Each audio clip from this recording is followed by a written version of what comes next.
Hello, and welcome back to another video of Jason Cross Reads Books, the channel that talks about differences between book and adaptation and attempts to reveal their meaning. Don't forget to like this video and subscribe.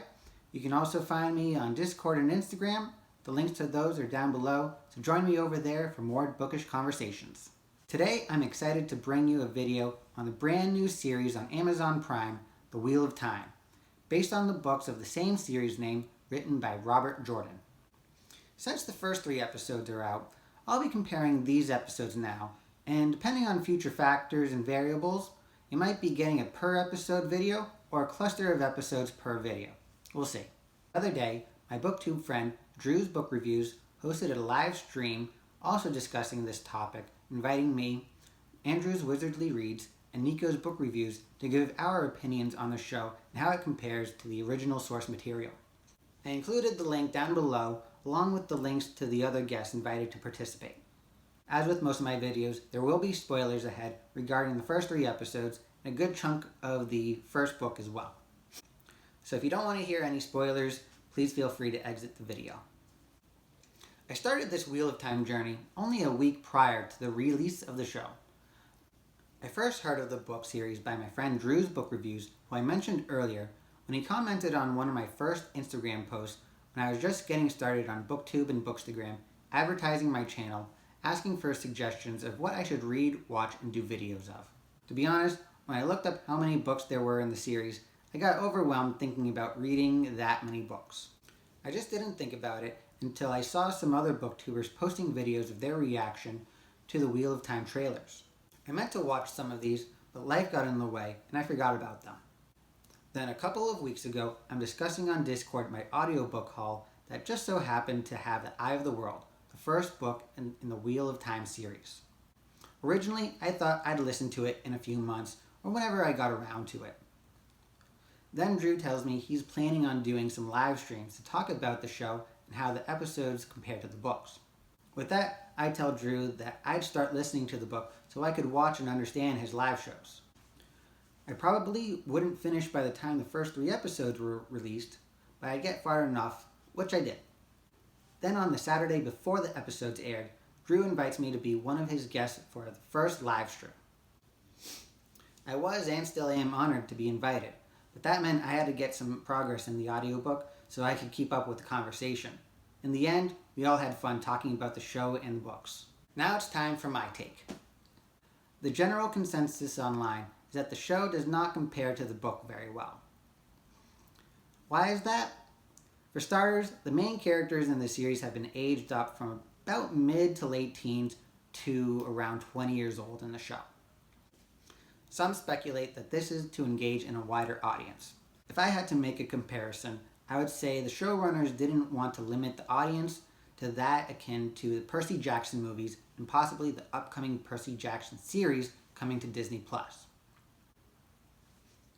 Aging the characters a couple years may not matter all that much in the long run, but what does matter are the life events that these characters experienced that were not part of the original story. What knowledge do they have that their younger selves would not know? What skills have they acquired in their older selves? What kind of people have these characters become? There are answers to some of these questions so far in the show, but are they complete answers yet? We'll only know as the show progresses. But let me start with what we do know. In the show, Perrin is a blacksmith with a wife. That is a huge difference that completely alters his personality, his mental state, and future motivations. The gentle giant of the book, who is given an axe when he is caught sparring alone with it by the master blacksmith Perrin apprenticed for. I won't get into too much detail, but Perrin learns along his journey that wielding the axe is a great responsibility that should not be taken lightly.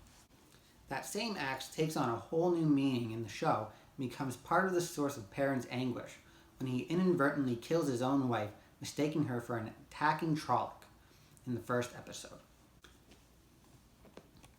Right off the bat, we get a main character who will be in a damaged mental state and a character not in the book fridged in order to damage his mental state. My next topic has to do with trust building. 2 characters who are strangers to Emond's Field in both the book and the show are Moraine and Aes Sedai and Lan, her traveling partner and warder. In the book, they were just two strangers visiting the village to learn and share stories and legends about and around the village. Her real identity not to be revealed until the Trolloc attack, when she used her power to defend the village, repel the attack, and heal the wounded afterward. The villagers, while at first distrustful and at times outright verbally aggressive, they eventually became grateful for the help Moraine and Lan were able to provide. The show went on a, shall we say, different direction, essentially blaring out to the village that Moraine is an Aes Sedai, a powerful and dangerous person to be very wary of, and didn't do herself any favors when she essentially used the village inn as a weapon to repel the Trolloc attack. Another area of the show where Moraine and Lan failed to build trust within the traveling group of Rand, Mat, Perrin, and Egwene is the ferry scene when they're escaping the Trolloc horde chasing them. In the book, the group have what I believe may be an hour head start before the horde catches up to them. Lan pays the ferryman a sum of gold and promises the same amount upon reaching the other side of the river. The ferryman rouses his haulers to pull the ferry across, and the group goes on their merry way. On the other side of the river, the group disembark, and by coincidence, the ferry is pulled under by a freak whirlpool. Lan and Moraine compensate the ferryman and wish him well on purchasing or building a ferry and getting back to the other side of the river. I know that may not be completely what's in the story, but that's my take on it. The show couldn't leave this scene with so little drama. Of course not. But the manner in which the scene did unfold left a sour taste within Rand, Mat, Perrin, and Egwene. You see, the show made quite plain that Moraine was responsible for the whirlpool, and the ferryman, fearful for his family on the other side of the river, with the Trollocs right on the shore that the traveling group just escaped, jumped into the river, attempting to save his ferry to get to the other side. This scene leaves the characters fearful of what might happen to them should anyone get in Moraine's way. Rand, Mat, Perrin, and Egwene blame Moraine and Lan for not saving the ferryman, and Moraine leaves the actions of the ferryman to his own, and quite cold-heartedly, if I may be so bold to say. So long story short, the show version of Moraine is still an enigma when it comes to her motivation, where her alliance lays, whether she really seeks out to protect the four young characters, or if she has an agenda.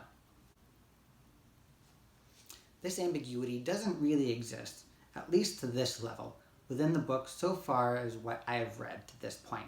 My final topic for today's video is missing, deleted, and delayed character introductions. As in most hero quest stories, there are characters within the story that teach and shape the hero into what they become. The Wheel of Time is no different. However, the show has done away with two characters so far whose book presence shapes Rand, Mat, and Perrin into what they will become later on in the story. And a third character whose delayed introduction leads to an uncertain path. The first of these deleted characters is Mordeth, who Rand, Mat, and Perrin encounter while sheltering in Shadar Logoth. In Shadar Logoth, a city originally named Eredhol, Mordeth was corrupted by dark power, and that dark power killed the city, leaving it abandoned and him trapped inside. After a frightful encounter with Mordeth, book readers find out that Mat had inadvertently escaped from Mordeth's trap, clutching a ruby-encrusted dagger. The dagger was one of many pieces of treasure Mordeth used as bait for unwitting visitors. It is said in the book that if one were to be touched by, give help to, or receive something from Mordeth, Mordeth would be able to possess this person and escape his imprisonment within the city. And since Mat has taken this dagger, I have noticed progressive changes within Mat's behavior and personality that lead me to believe Mordeth's dagger may be slowly affecting Mat in negative ways. When it comes to the show, Mat has been portrayed as being a bit of a prick before and after taking the dagger from Shadar Logoth, so it's hard to tell if the dagger is doing anything to him. The second character that may be deleted or may have a delayed introduction is Elias. Elias's introduction in the book comes around the midway point after the traveling group gets separated. Perrin and Egwene have found each other and are traveling, searching for the others when they come across a lone man with multiple rabbits skewered for cooking. It turns out that this man is Elias, and he can commune with wolves. After meeting and traveling with Elias and his wolf companions, readers learn that Perrin also has this ability, and during their travels, Elias becomes something of a mentor to Perrin and facilitates his growth as a character. It's sad to see that the show has not included Elias thus far, and now Perrin is essentially still a confused young man. And finally, we have the delayed introduction of Tom Merrilin, the Gleeman. Just as Elias was to Perrin, Tom is a major mentor figure to both Rand and Mat. Tom taught the boys Gleeman skills, and thus the means to survive on the road with sparse money. As it is in the show, Rand and Mat only have their physical ability with which to trade for food and shelter. But with the progression of the show so far, most events have been compressed, so it's hard to tell this early on whether or not the skills conveyed by Tom are necessary. Also, the show is depicting a rougher, darker version of Tom Merrilin that conflicts with the colorful version provided by the first half of the book. But he also may be more in line with the darker version that is hinted at in the later half of the book. Hopefully we'll get a clearer picture in the upcoming episodes. Today I've only scratched the surface of what's been revealed in just the first 3 episodes. I chose to hold off on the other differences I've noticed thus far because I do believe many of the topics I could talk about have not fully developed or sufficiently coalesced yet. I don't want to get too ahead of myself, and I'll wait until the show progresses a little bit more to see where each character's journey goes on from here. This wraps up my video for today. Please like and subscribe and hit the bell icon so you don't miss my future Wheel of Time videos. I'd love to hear what you think of the show down in the comments. Don't forget to join me on Discord to continue the bookish conversations. I have all the links to my social media down below in the description. Thank you very much for watching.